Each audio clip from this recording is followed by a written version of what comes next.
Real.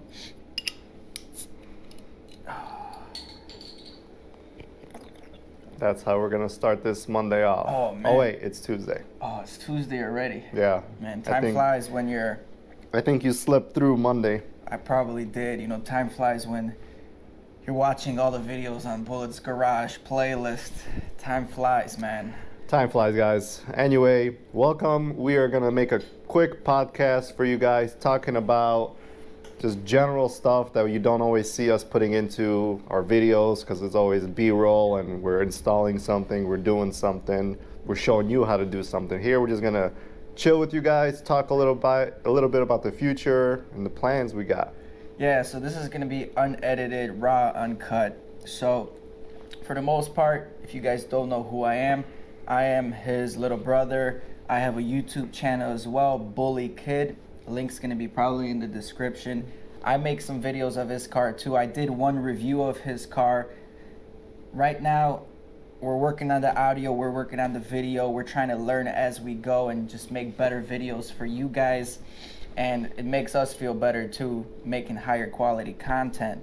Regardless, you guys already know Bullet's Garage is one of the guys on YouTube making videos of his GSF. He also goes to Lexus meets, RCF's ISF, so he provides a lot of content in that kind of community. Lexus Nation, which you know, even though we're filming on GoPros, I think our quality is pretty darn good, you know, for what we have and the budget we're including.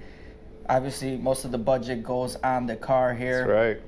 And we'll talk about the budget. We'll talk about, or the no budget, it seems like, right? Definitely no budget. All the money, majority of the money is going into the car. We're trying to get him monetized, and I'm gonna let you talk about that right now. Yeah, so, as you know, YouTube is getting stricter and stricter with their laws. When I got the car last year and I started making videos, all you needed was 10,000 views and you were monetized. Total, 10,000 views on total. all your all your videos. So easy. I almost made my first $100 before they changed the rules to basically you need 1,000 subscriber. How many watch hours? 4,000 watch time. 4,000 hours of watch time on your over videos. A 12-month period. Yeah, so it's like they made it, the hardest part is getting subscribers, as you guys know. People watch videos because I have tons of views on some of the videos, but people don't subscribe. So that's the hard part, getting subscribers. But we're slowly inching our way towards that 1,000 subscriber mark. We're around 845 right now as of today. So if you guys keep subscribing, we might get there by springtime, hopefully. Fingers crossed. You gotta make more clickbait videos. Just quickly, I made a quick video about family cruising. I don't know if you guys are familiar with family cruising. He had a purple Hellcat that burned down. Then he got arrested for street racing and all these counts. I made a quick 8-minute video on that topic. And how much did I get? How much views did I get? I think you're what, 17,000 views already? No, man, you haven't been watching my videos, man. Oh, man, I haven't been following. We're at 30,000 views on that video alone.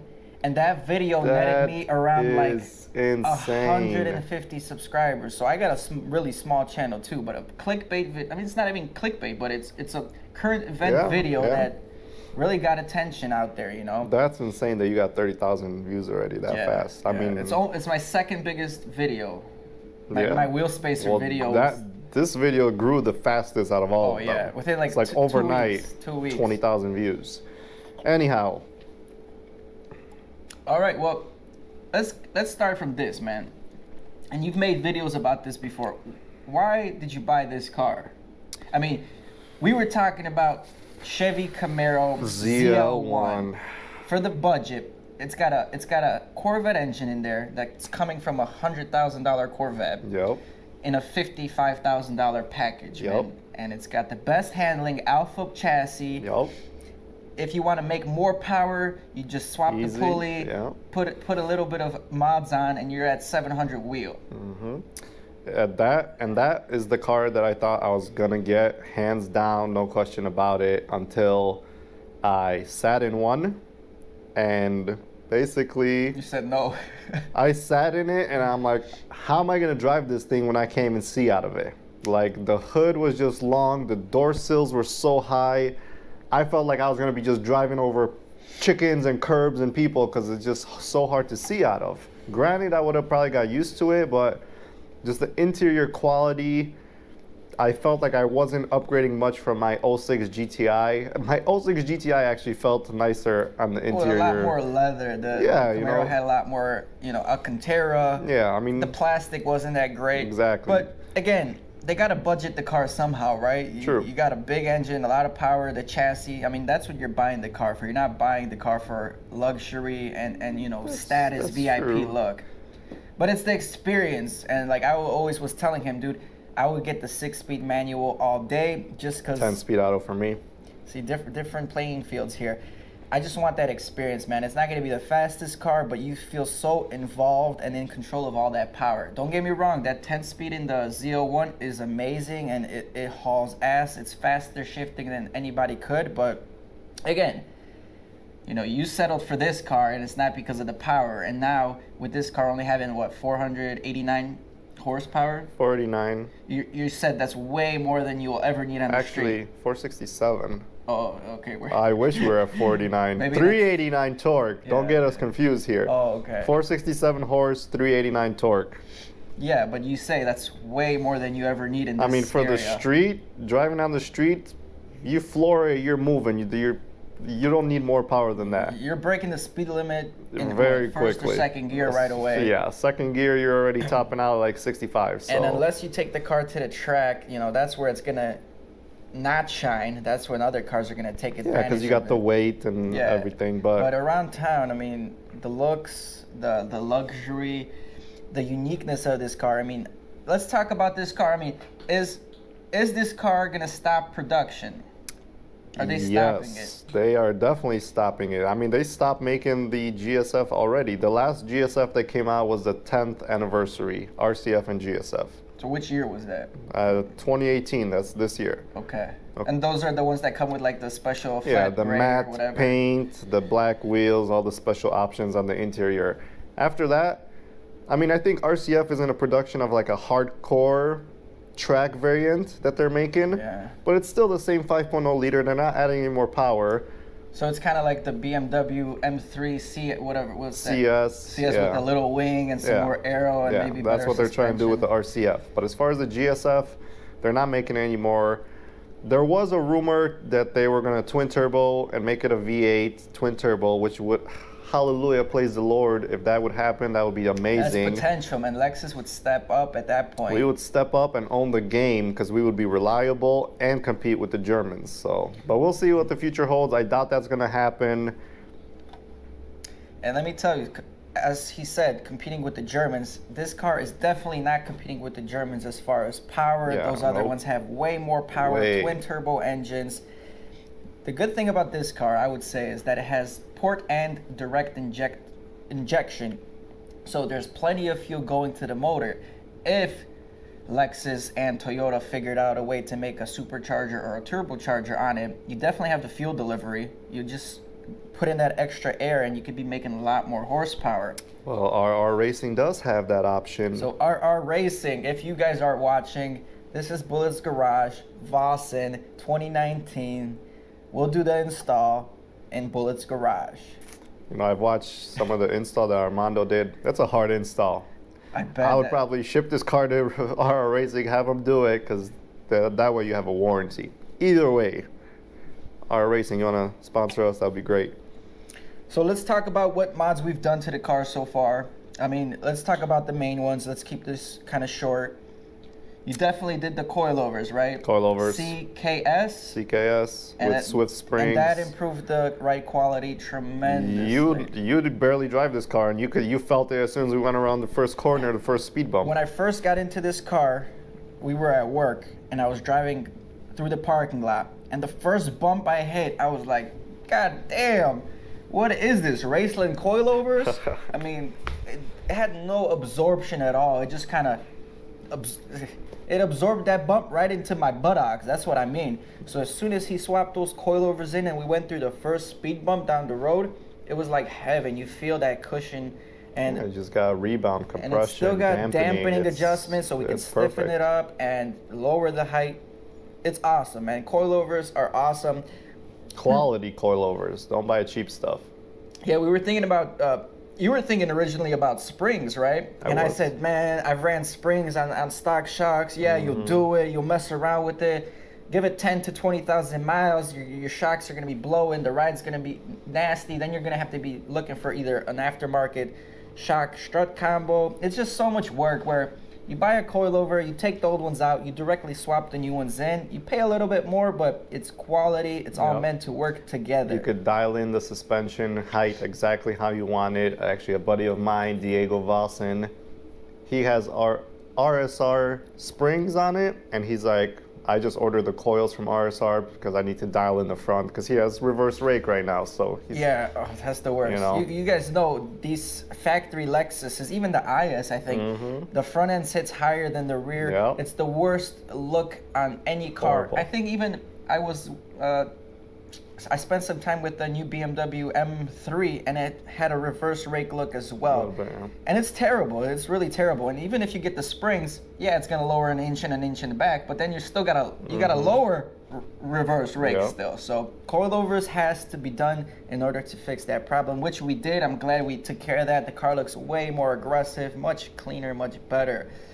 Now, your exhaust, man. I know you got a custom exhaust. It's a very high quality made exhaust. Stainless steel. The guy we took it to did a great job. We got V-band clamps to the factory, resonators, is it? Yeah, to the factory mid-pipe. Factory mid-pipe, oval tips. Still looks very OEM, but it sounds like a beast. Like if you guys listen to any other online footage of GSFs, the other ones, I mean, aside from headers, because if you got headers, it just sounds crazy raspy, and in my opinion, I don't like it. But he was making some videos with Chicago RCF with his custom exhaust, and even though his sounds nice and obnoxious, but yours has that luxury to it where it's just deep. It's not too crazy, not too obnoxious, but it's got that roar to it, and I like that. For the small amount of money that I paid compared to an axleback system from any other name brand like Tom's or GT Haas, I believe that's how you say it, they're over like $4 or $5 grand just for an axleback. And so that's crazy. It's insane prices. But like I was telling him, I was looking into exhausts because I would love to have a valved system, best of both worlds. You want it loud, push a button loud. You want it quiet, push a button quiet, And I've been talking with RR Racing because they have their bazooka set up, and PPE, which makes PPE headers, they have a full CapEx system for the GSF. For the GSF, they both have it for the GSF now, where you have basically valves, and just each company has different type of valves. I like RR Racing valves better because they're electronic. PPE headers, you have to run it with the vacuum line. Oh, I was gonna say you go under they're manual cutoffs.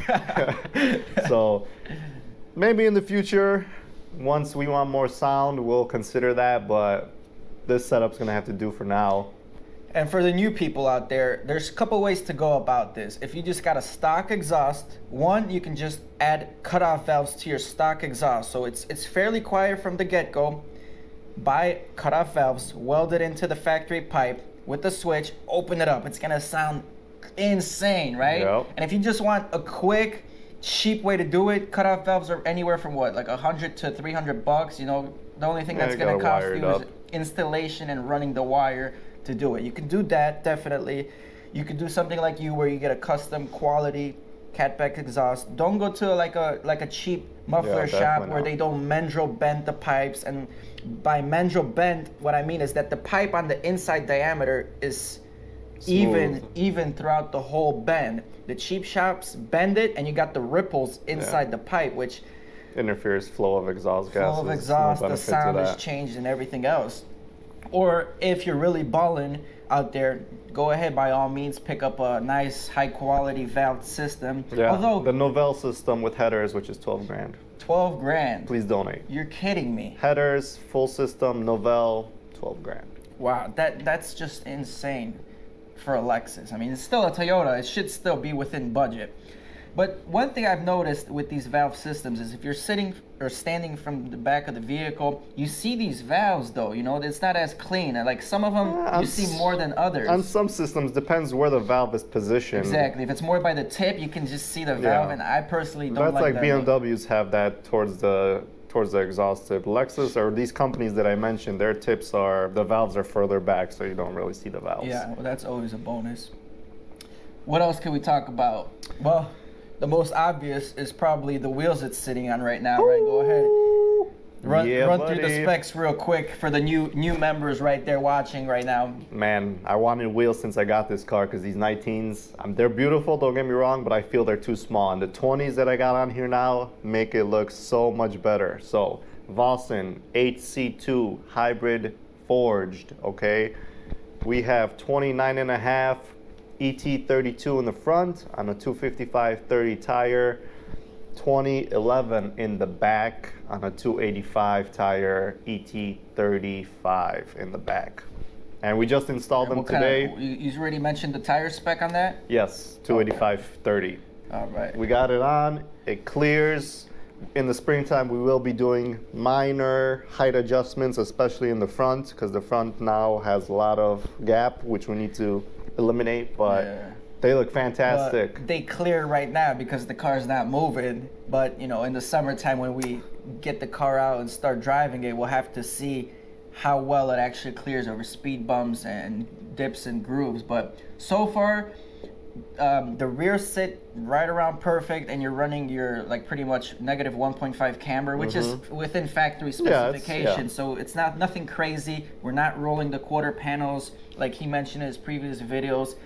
He rolled his quarter panels before, and he had rubbing issues before, and his old car got quarter panel rust like crazy. I've rolled my quarter panels in my Honda Civic, and although I didn't rub, just from rolling them over the next 2-3 years during winters, I started accumulating rust. So I told him, don't do it, whatever you do. I know you want a nice clean setup and tight fitment, but it's just not worth the headache down the road. And so we're trying to avoid that. Definitely. That's why we kind of went with a narrower tire. We were going to go originally with a 295 and make it beefy, because we wanted that big beefy look, you know, to give it a Hulk stance. The front definitely looks a little slimmer, but we're going to lower the front down a little bit, and the front wheels are the ones that turn in and out, so it's better to play it safe, get a smaller combo in order to make those turns than rub all over inside the wheel wells. But very nice wheels. Vossen, as you guys know, are very expensive. Very. Tell them the retail price of this brand new. If you're buying this brand new from Vossen with this finish, with the center caps and all the goodies, how much is it brand new? So if you get the dark smoke finish with the red center caps, the MSRP is $8,600. You heard that right. $8,600. Not including tires. Not including tires. Not including a savings account at some bank. Not including a trophy or anything. Right? At least you should get a plaque like YouTube sends you with the play button. You should get some with Vossen so you can hang it up. A lot of money. But again, high quality. Everything in the back of the wheel is stamped. You know, it says forged Vossen, made for the GSF, and that's really unique and custom, and I like that. So and the good thing is I didn't pay retail, which is a win-win. Yes. Because I would never be able to afford these retail. As you know, Bullet Garage is on a budget. Budget and not monetized. Not so monetized. If you're watching this, subscribe right now. Let's get it monetized by the beginning of next year so he can start making some money. Because I know he's already splurging all this money on this car. Imagine if he had a budget set aside for this car. Oh, man. This car would be supercharged. Definitely.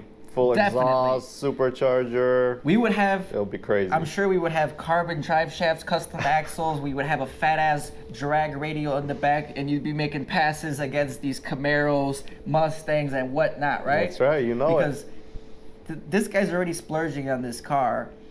That's how I do. I live once. I don't save my money. I work hard, I play hard. Yeah, that's right. So, next thing. 2018 is completed. Y'all seen what he did. If you didn't, go back in his videos. and skim through them. But let's talk about 2019 right now. Okay, 2019 is right around the corner. You know, once springtime comes around, this baby's coming out. Yep. We're gonna create some new content for you guys. We're gonna make some new videos.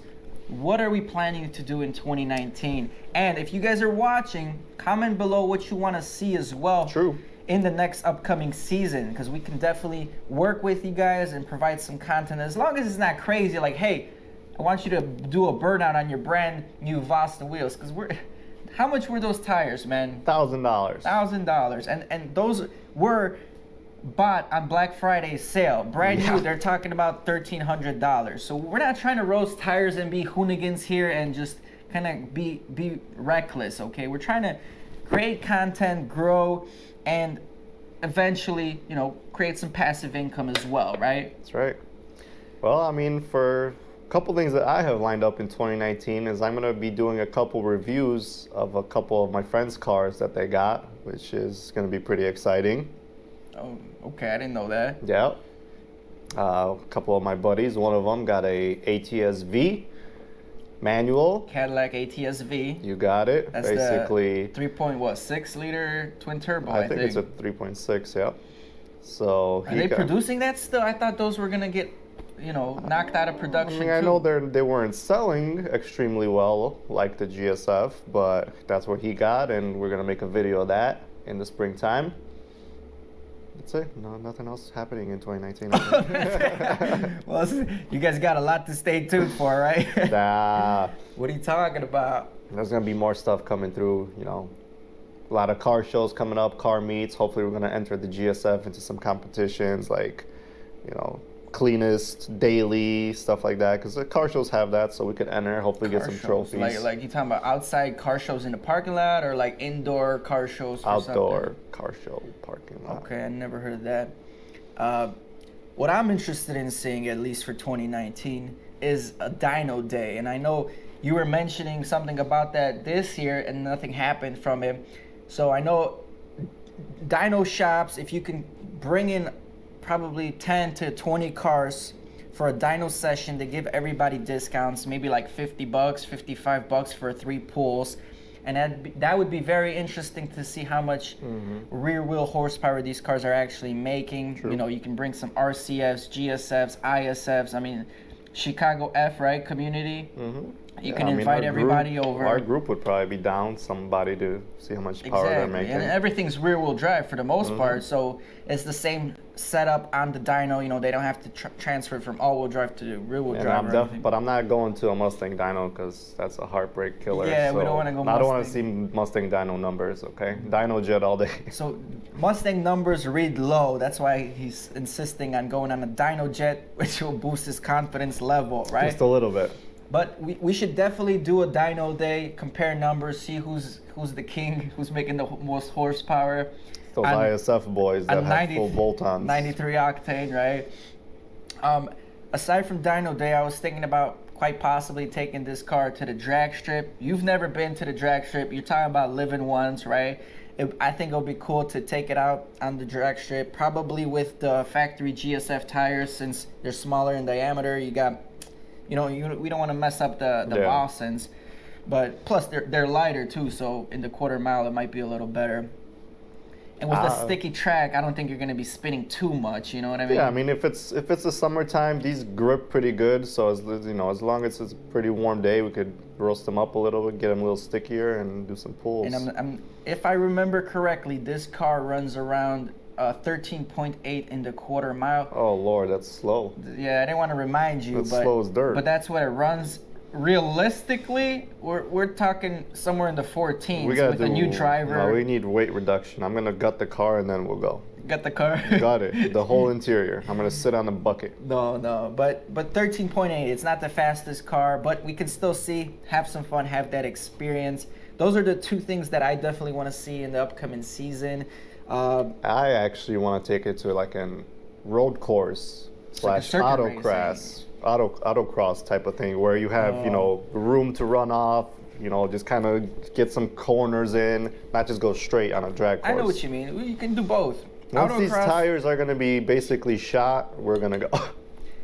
the thing is, autocross, your car's way too heavy to autocross and way too long. I think circuit racing at a like real the track, yeah. you know, longer sweeping turns would be better for you and much more pleasurable in this car. Aside from that, let's see, what else can we talk about here? It's freezing out here in Chicago, man. We got the little heater going. It's about, what, not working very well. 25 degrees right here. Trying to stay warm. And yeah, I think that's gonna be it, man. We still got to put the stock wheels on. We still got to put the stock wheels on right now. I got to hit the gym. Daily life, you know. The grind never stops. I bought Bitcoin, so I gotta make sure my Bitcoin's moving up. If you guys have not bought Bitcoin, go ahead.